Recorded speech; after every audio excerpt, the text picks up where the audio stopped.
Halo semuanya, apa kabarnya hari ini? Kembali lagi bersama saya Pak Tapin Saragi. Kali ini dalam pelajaran prakarya dengan tema kerajinan bahan keras. Kerajinan bahan keras adalah produk kerajinan yang menggunakan bahan dasar yang bersifat keras, solid, kuat, padat, dan tidak mudah untuk diubah bentuknya. Keragaman jenis bahan kerajinan bahan keras dapat kita lihat dari berbagai produk-produk yang tersebar di berbagai daerah perkotaan dan pelosok desa. Contohnya, kerajinan dari bahan keras kayu, bambu, rotan, kaleng, kaca, dan sebagainya. Indonesia memang kaya akan budaya benda-benda kerajinan sebagai hasil budaya daerah. Selain itu, negeri ini juga menghasilkan banyak bahan alam yang dicari-cari oleh bangsa asing, sehingga kerajinan bahan keras dapat menjadi alat untuk memperkenalkan keragaman budaya Nusantara. Prinsip kerajinan bahan keras dapat dilihat dari keunikan bahan, keragaman muatan nilai, dan aspek rancangan dalam produk kerajinan bahan keras. Kita mulai yang pertama, keunikan bahan.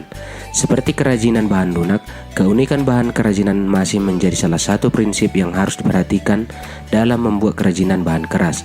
Bahan yang dapat digunakan untuk menciptakan kerajinan bahan keras dapat dibuat dari bahan alam, bahan buatan, dan bahkan bahan limbah seperti bahan limbah organik dan bahan limbah anorganik. Keragaman muatan nilai dalam produk kerajinan bahan keras. Nilai dalam produk kerajinan yaitu mempunyai pesan yang terdapat dalam kerajinan tersebut. Ada 4 nilai dalam produk kerajinan, yaitu nilai fungsional, nilai informatif, nilai simbolik, dan nilai prestis. Nilai fungsional berarti dia memiliki fungsi, misalnya kursi. Nilai informatif dia memberikan informasi, misalnya papan nama. Bisa juga bernilai simbolik, misalnya yang terdapat pada lukisan atau hiasan pada dinding rumah adat, atau bahkan memiliki nilai prestis, misalnya kalau seseorang memiliki tas kulit. Banyaknya macam bentuk produk kerajinan tidak lepas dari gagasan atau ide manusia yang dapat berawal dari suatu pemikiran dan kehendak melalui tindak cipta karsa. Selanjutnya, cipta karsa tersebut menghasilkan seperangkat karya secara fisik namun mengandung muatan pesan tertentu pula. Memperhatikan dan mempertimbangkan seperti apa muatan yang dibawa oleh produk akan menentukan kualitasnya pula. Jika kita ingin membuat produk yang memiliki fungsional, maka salah kaprah jika kita malah sibuk dengan nilai simboliknya saja. Begitupun sebaliknya. Aspek rancangan dalam produk kerajinan bahan keras. Proses pembuatan sebuah produk kerajinan tidak terlepas dari salah satu unsur penting, yaitu bagaimana melakukan pertimbangan saat membuat rancangan yang dapat melibatkan berbagai aspek teknologi serta mengandung tanggung jawab terhadap budaya bangsa Indonesia. Adapun faktor-faktor permasalahan objektif yang diperlukan untuk diketahui sebelum perancangan, misalnya faktor ekonomisnya, faktor ergonomisnya, faktor sains dan teknologi, faktor teknis, faktor estetika, faktor kondisi lingkungan. Jenis-jenis kerajinan bahan keras. Yang pertama, bahan keras alam.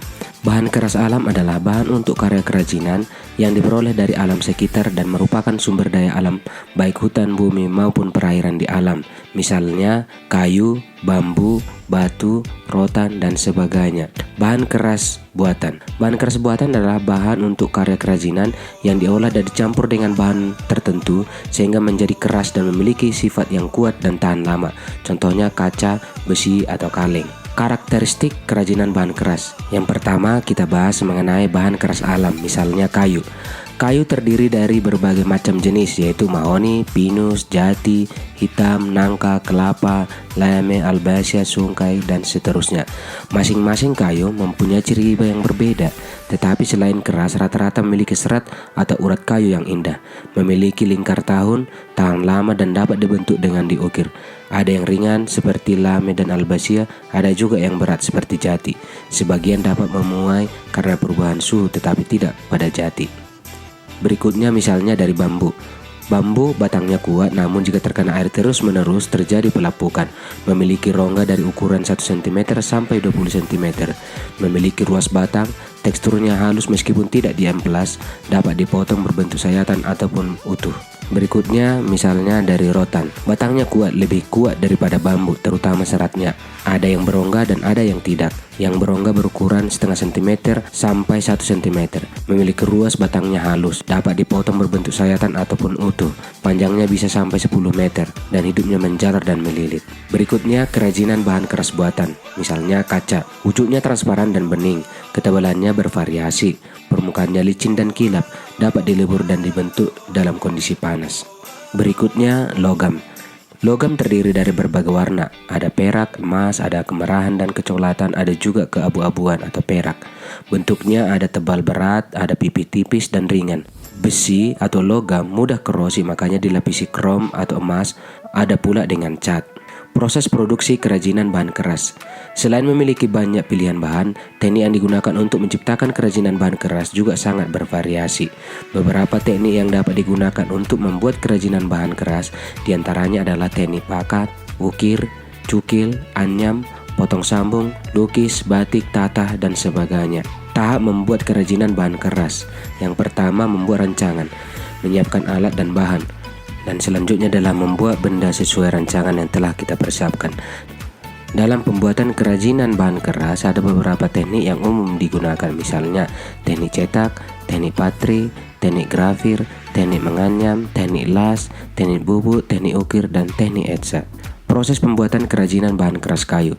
Teknik yang dapat dilakukan dalam pembuatan kerajinan dari kayu diantaranya adalah teknik ukir, teknik bubut, teknik potong sambung, teknik bor, beberapa teknik lainnya. Dari sekian teknik tentunya yang paling sulit adalah teknik ukir, karena mengukir tidak sembarang orang bisa. Diperlukan keterampilan yang baik agar hasilnya juga berkualitas dan tidak boros bahan dasar. Setiap daerah mempunyai ragam hias yang berbeda dan unik, dan Indonesia untungnya adalah suatu negara atau bangsa yang memiliki ragam hias yang sangat kaya. Proses pembuatan kerajinan bahan keras bambu. Bambu merupakan sumber bahan bangunan yang dapat diperbarui dan banyak tersedia di Indonesia. Dari sekitar 1000 spesies bambu di dunia, ada sebanyak 125 spesies asli tumbuh di Indonesia. Bahan pembuatan kerajinan bambu tentunya adalah bambu itu sendiri, bisa berupa batangan ataupun yang sudah disayat. Adapun beberapa jenis tanaman bambu yang dapat dijadikan produk kerajinan adalah bambu andong, bambu tali, bambu atar, bambu talang, bambu tutul, bambu cendani, bambu cengkoreh, dan sebagainya. Alat pembuatan kerajinan bambu biasanya adalah alat berupa parang, palu, gergaji, pisau raut, tang, tatah, meteran, kuas, dan sebagainya. Proses pembuatan kerajinan bahan keras rotan. Rotan atau rattan adalah sejenis tanaman akar-akaran liar yang banyak tumbuh di daerah hutan hujan tropis. Indonesia merupakan salah satu penghasil rotan terbesar di dunia karena hampir 30% rotan mentah di dunia dihasilkan oleh Indonesia. Bahan pembuatan kerajinan rotan bisa berupa kupasan, kulit luar atau pel sebagai pengikat atau bahan anyaman, rotan batang yang langsung dipoles, dan rotan isi yang biasanya disebut dengan vitrit atau petrik. Alat pembuatan kerajinan rotan biasanya bisa berupa rotan, palu, alat pembengkok, bor, amplas, gergaji, kompor, kuas cat, dan sebagainya. Proses pembuatan kerajinan bahan keras kaca. Kaca dapat dibentuk dengan cara dilukis. Lukis kaca adalah jenis kerajinan yang menampilkan gaya lukisan di atas media kaca. Gaya lukisan yang sering digunakan adalah dekoratif, karena lukisan dibuat dengan elemen yang banyak atau ornamen-ornamennya sangat beragam. Bahan pembuatan lukis kaca bisa berupa kaca, cat, dan thinner. Alat pembuatannya bisa berupa pena khusus yang berfungsi untuk mengeluarkan tinta outline pada objek hias pada lukis kaca. Proses pembuatan kerajinan bahan keras logam. Bahan alam yang termasuk dalam kategori logam juga banyak macamnya, seperti emas, perak, perunggu, aluminium, besi, dan kuningan. Namun berbagai logam ini harus diolah terlebih dahulu. Bahan utama pembuatan kerajinan logam misalnya besi, aluminium, perunggu, perak, emas, dan timah. Biasanya berupa lembaran atau batangan dan cat warna untuk logam yang tahan lama. Alat pembuatan logam biasanya bisa berupa gunting, seng, cetakan, dan kuas. Dan penjelasan saya mengenai kerajinan bahan keras kali ini. Sampai jumpa dengan saya Tapin Saragi pada tema-tema berikutnya.